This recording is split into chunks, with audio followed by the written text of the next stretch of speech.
தமிழ் மற்றும் தெலுங்கு திரை உலகில் முன்னணி நடன இயக்குனராக அறியப்படுபவர் ஜானி மாஸ்டர். இவர் ரஜினி, விஜய், தனுஷ், அல்லு அர்ஜுன் போன்ற முன்னணி நடிகர்களின் திரைப்படங்களில் நடன இயக்குனராக பணியாற்றியுள்ளார்.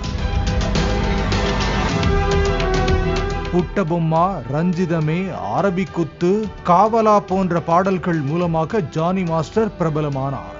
2022ஆம் ஆண்டு வெளியான திருச்சிற்றம்பலம் படத்தில் மேகம் கருக்காதா பாடலுக்காக சிறந்த நடன இயக்குனருக்கான தேசிய விருதை ஜானி மாஸ்டர் பெற்றது குறிப்பிடத்தக்கது. கடந்த 2019ஆம் ஆண்டு மும்பையில் நடைபெற்ற நிகழ்ச்சி ஒன்றில் 21 வயதான பெண் உதவி நடன இயக்குனருக்கு ஜானி மாஸ்டர் பாலியல் தொல்லை அளித்ததாக ஆந்திராவில் உள்ள ராய்துர்கம் காவல் நிலையத்தில் புகார் எழுந்துள்ளது. பெண் அளித்த புகாரில் சென்னை, மும்பை மற்றும் ஹைதராபாத் உட்பட பல்வேறு நகரங்களில் படப்பிடிப்பின் போது பாலியல் வன்கொடுமை நடத்தப்பட்டதாக குறிப்பிட்டிருக்கிறார். போக்சோ சட்டத்தின் கீழ் போலீசார் வழக்கு பதிவு செய்து விசாரணை மேற்கொண்டு வருகின்றனர். இந்நிலையில் தெலங்கானா நடன இயக்குனர் சங்கத்தில் இருந்து ஜானி மாஸ்டர் சஸ்பெண்ட் செய்யப்பட்டுள்ளார்.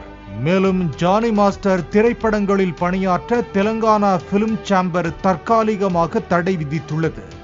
ஏற்கனவே 2015ஆம் ஆண்டு கல்லூரிக்குள் நுழைந்து சண்டையிட்டதற்காக 2019ஆம் ஆண்டு ஜானி மாஸ்டருக்கு 6 மாதம் சிறை தண்டனை விதிக்கப்பட்டது குறிப்பிடத்தக்கது.